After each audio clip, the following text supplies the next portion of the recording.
¿Qué tal, muchachos? Muy buenas noches a toda la gente que nos acompaña la noche de hoy aquí en La Voz del Más Allá. Estamos muy contentos de saludarlos, estamos muy felices de que una vez más estemos saludándolos aquí a través de este gran canal. Les saluda Rubén Flores desde San Luis Potosí, México, y esperemos que la noche de hoy se quede con nosotros porque tenemos unas historias increíbles, muchachos. De verdad no se los pueden perder la noche de hoy. Nos gustaría mucho que nos ayudaran a compartir este programa ahí en sus redes sociales, como también nos gustaría que nos apoyaras regalándonos un me gusta aquí bajo esta publicación, también por qué no comentándonos de dónde nos estás escuchando, con quién estás, a quién le quieres mandar saludos, por qué no. Esto estaría increíble.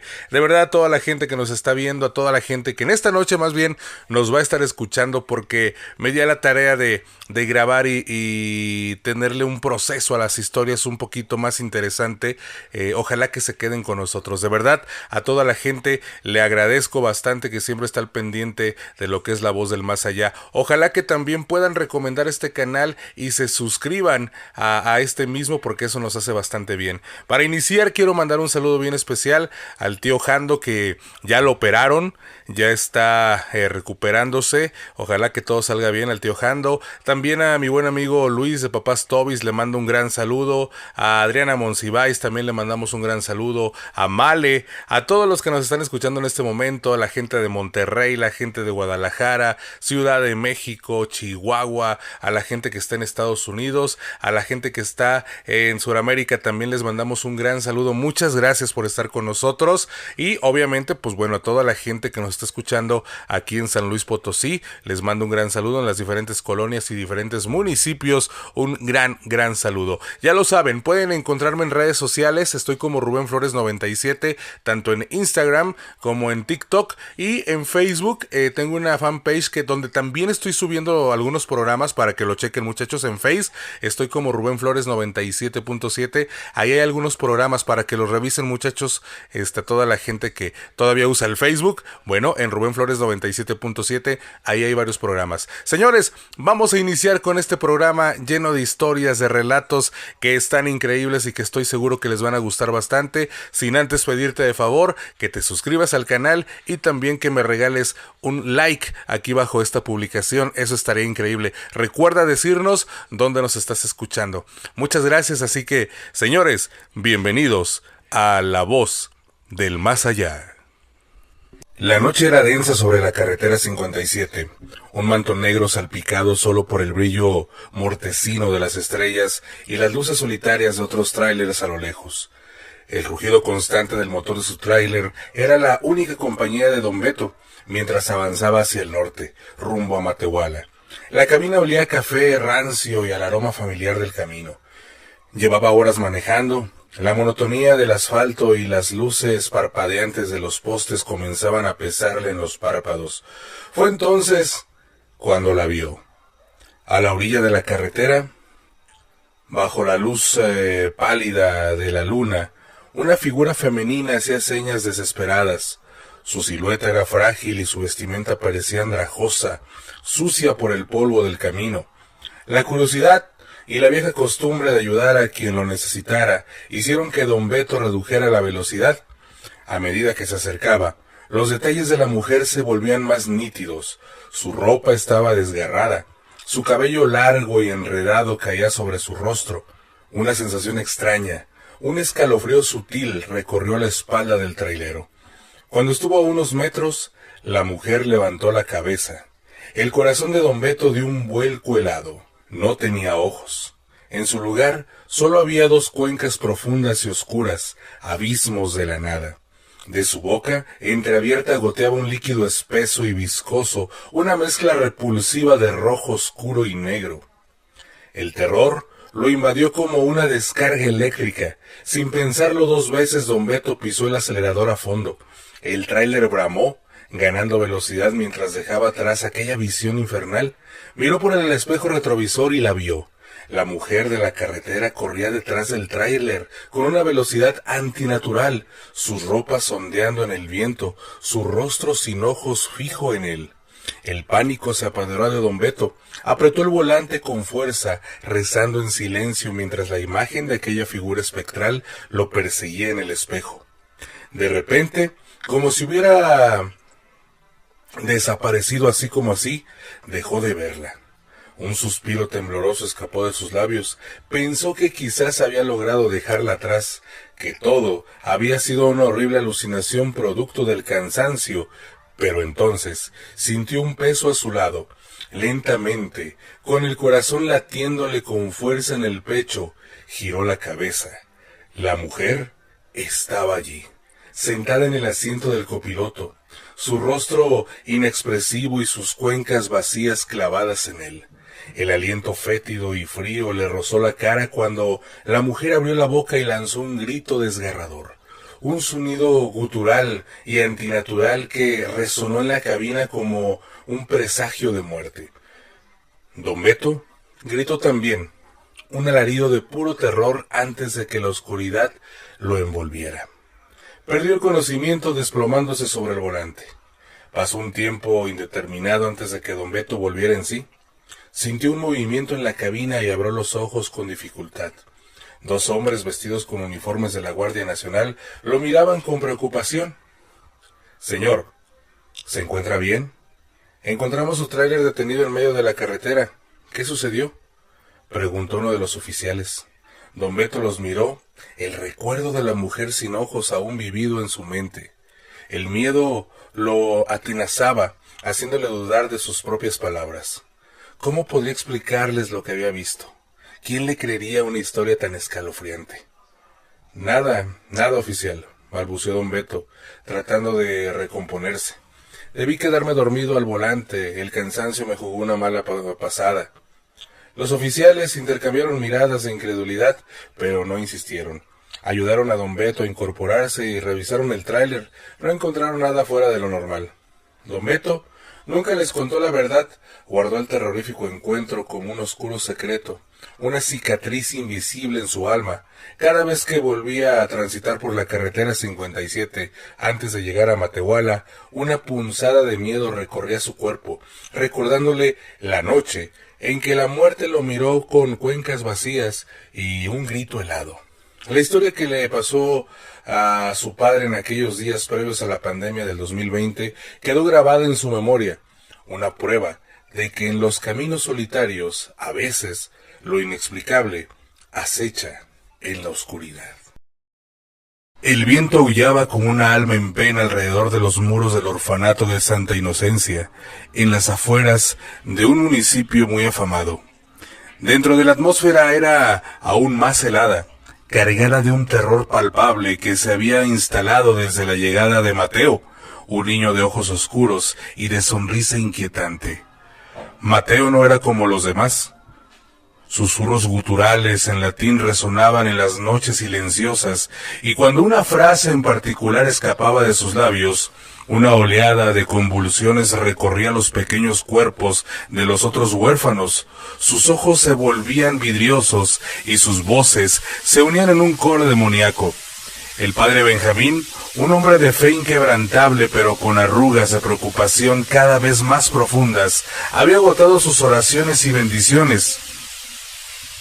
Desesperado recorrió a la diócesis implorando ayuda.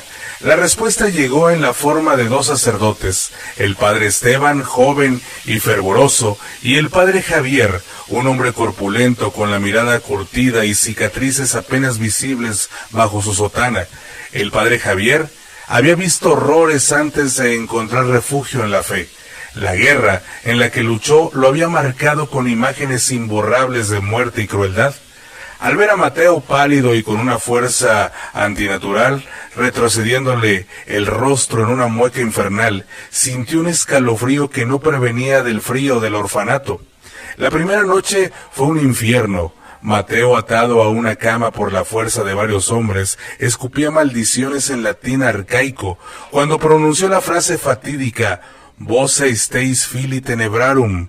Los otros niños en sus camas comenzaron a retorcerse y a gritar en lenguas desconocidas. El padre Esteban rezaba con fervor su rosario, tintineando como un escudo contra la oscuridad. Pero para el padre Javier las palabras del demonio resonaban de una manera escalofriante. La voz gutural de Mateo cambió adoptando un tono burlón y familiar. ¿Recuerdas, Javier? El barro rojo, los gritos, el olor a quemado, imágenes borrosas de trincheras, explosiones y rostros desfigurados asaltaron su mente. El demonio hurgaba en las heridas de su pasado, desenterrando la culpa y el horror que había enterrado bajo capas de fe. Cada nueva sesión de exorcismo se convertía en una tortura doble para el padre Javier. El demonio, a través de Mateo, le recordaba cada detalle sangriento de la guerra, cada vida cegada, cada decisión brutal. Su fe comenzaba a temblarse, la cordura se desdibujaba bajo el peso de los recuerdos revividos con saña.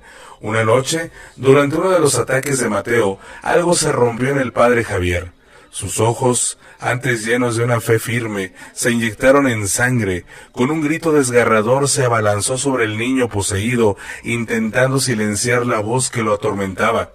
El padre Esteban intentó detenerlo, pero la fuerza del antiguo soldado era imparable. En el momento culminante de su arrebato, cuando sus manos temblaban sobre el cuello del niño, el padre Javier se detuvo en seco. Sus ojos se abrieron con horror, como si viera algo terrible más allá de Mateo. Lentamente cayó de rodillas. Sus ojos se pusieron en blanco y una sonrisa macabra se dibujó en su rostro. Con una lentitud antinatural, tomó el crucifijo de plata que colgaba de su cuello y lo desprendió, y con la punta afilada se lo clavó directamente en el corazón. Un gemido ahogado escapó de sus labios antes de desplomarse sin vida. Mateo, a través de la posesión, soltó una carcajada estridente y helada que resonó en todo el orfanato. El padre Esteban, con el rostro empapado en lágrimas y sudor, sintió un terror frío recorrer su espina dorsal, pero su fe era lo único que le quedaba. Con una determinación feroz levantó su crucifijo y comenzó un exorcismo con una intensidad nunca antes vista. Sus oraciones resonaban con fuerza pura, enfrentándose a la oscuridad con la luz de su creencia. Finalmente, después de una lucha agónica que pareció durar una eternidad, el demonio abandonó el cuerpo de Mateo, dejando al niño inconsciente y exhausto. El silencio cayó sobre el orfanato, un silencio pesado y ominoso. El padre Esteban, exhausto pero victorioso, se arrodilló para dar gracias. Sin embargo, la tensión y el horror habían quebrado su precio. Un dolor agudo le atravesó el pecho y cayó hacia adelante, sin vida, víctima de un infarto. Desde aquella noche fatídica, el orfanato de Santa Inocencia quedó abandonado. Los niños que sobrevivieron fueron reubicados, pero la leyenda del lugar persistió. Los habitantes de aquel municipio cuentan que, en las noches oscuras y sin luna, se pueden escuchar gritos desgarradores provenientes de las ruinas. Algunos afirman haber visto dos figuras espectrales, vestidas con sotanas raídas, ardiendo en llamas en el pasillo principal, repitiendo una y otra vez las horribles escenas de su último enfrentamiento contra la oscuridad. El viento aullaba, llevando consigo los ecos de la posesión y la desesperación, un recordatorio constante del mal que una vez residió en el ahora maldito orfanato de Santa Inocencia. El hedor a desinfectante y desesperación era el aire que César respiraba cada segundo en el hospital psiquiátrico. A simple vista, con su semblante tranquilo y sus modales educados, nadie diría que este hombre de estudios avanzados era un recluso en el pabellón de alta seguridad. Pero la realidad, como una sombra viscosa, se manifestaba cada 2 noches. Sin importar las precauciones, la puerta de acero cerrada con doble cerrojo, las correas de la camisa de fuerza apretando su torso, al amanecer siguiente, César aparecía cubierto de inexplicables rasguños y amoretonamientos. Los enfermeros con miradas nerviosas documentaban los hechos sin encontrar explicación lógica alguna. Y lo peor, lo que helaba la sangre incluso al personal más curtido, eran los susurros guturales, las risas estridentes y las súplicas aterradoras que emanaban de la habitación durante la noche. Voces múltiples, demoníacas en su tono y contenido, que parecían retorcer al propio aire. Elena, Su esposa recordaba con un nudo en la garganta los días de gloria. César, un arquitecto brillante con un futuro prometedor. Su hogar era remanso de paz y ambición compartida. Todo se desmoronó con la fatídica compra de aquella vieja tabla Ouija en una tienda de antigüedades. Al principio fueron juegos inocentes, preguntas banales, pero pronto las respuestas se volvieron oscuras, amenazantes, y la personalidad de César comenzó a fracturarse. Él empezó a hablar de ellos, de pequeños seres sombríos que lo rodeaban, a los que llamaba igual. Al principio, Elena lo atribuyó al estrés, al cansancio, pero las noches se llenaron de susurros en la oscuridad, de objetos que se movían solos, de una atmósfera densa y opresiva. El miedo la consumió lentamente hasta que la cordura le dictó una dolorosa decisión: internar a César. Lo amaba, pero el terror de lo desconocido la había paralizado. La muerte de César, ocurrida una noche sin testigos, dejó un vacío helado y un sinfín de preguntas sin respuesta. Los informes médicos no arrojaron luz sobre las misteriosas heridas. Para Elena, la pesadilla no terminó con su muerte. Empezó a verlos, sombras fugaces en las esquinas de los ojos, susurros indistintos en el silencio de la noche, las mismas cosas que César describía. Los pequeños demonios, los Ewal, ahora danzaban en los márgenes de su visión.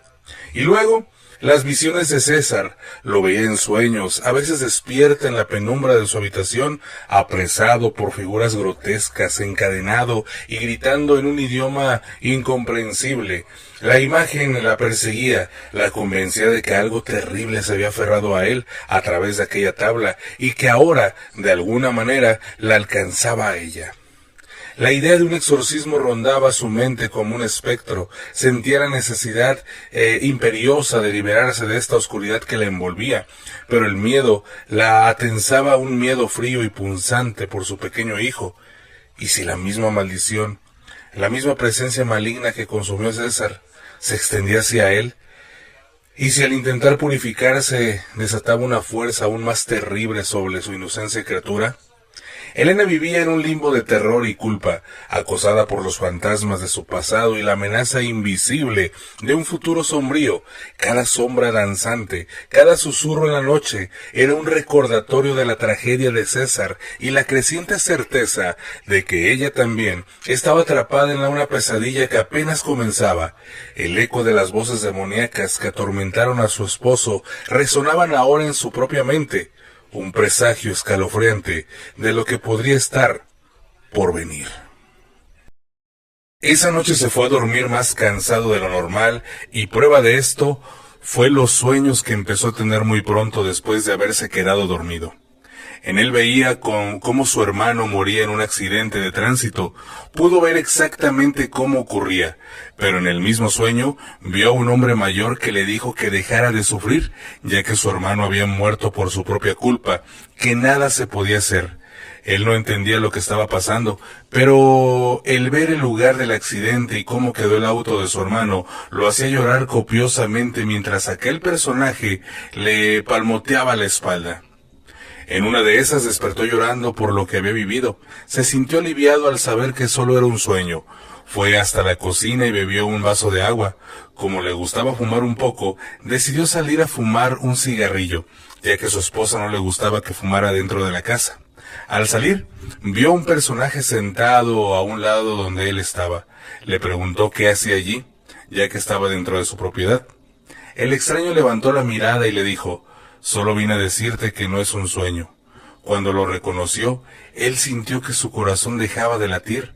El personaje que tenía frente a él era el mismo que había visto en el sueño. Quiso preguntarle qué estaba pasando, cómo podía él estar en el sueño y en la realidad, pero aquel personaje desapareció ante sus ojos, dejándolo con una inquietud y una zozobra que no iba a ser capaz de manejar. Para sacarlo de sus pensamientos inexplicables y terroríficos, el teléfono que quedaba en la sala dio 3 timbrazos, como si lo estuvieran llamando de urgencia a que contestara. Cuando él llegó, ya su esposa había contestado y su cara decía que no eran buenas noticias. Efectivamente, le dijo que su hermano había muerto en un accidente de tránsito. Él, sin más, tomó el auto y se fue al lugar donde le decían. Es más, no necesitaba que le explicaran dónde era. Él sabía exactamente a dónde debía ir. Ya lo había visto en sus sueños. Mientras iba al lugar, lo hacía a gran velocidad. Pero de un momento a otro escuchó un susurro detrás de él que le dijo, «Despacio, si no quieres terminar igual».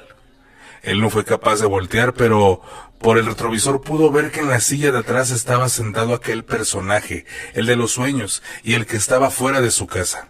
Sin más, frenó en seco y volteó a ver qué hacía ese hombre en su auto, pero allí no había nadie, solo soledad y la desazón de haber perdido a su hermano y saber que había tenido un sueño profético. Cuando llegó al lugar todo era exactamente como lo vio. Se sentó en el mismo lugar a llorar, solo que en esta ocasión no estaba ese personaje junto a él.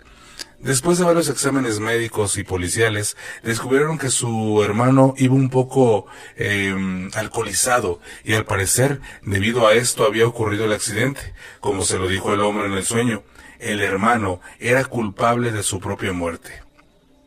Eran muy unidos y sufrió bastante con aquella pérdida, pero nunca más volvió a soñar con aquel hombre, ni a tener un sueño profético como el que vivió aquella vez.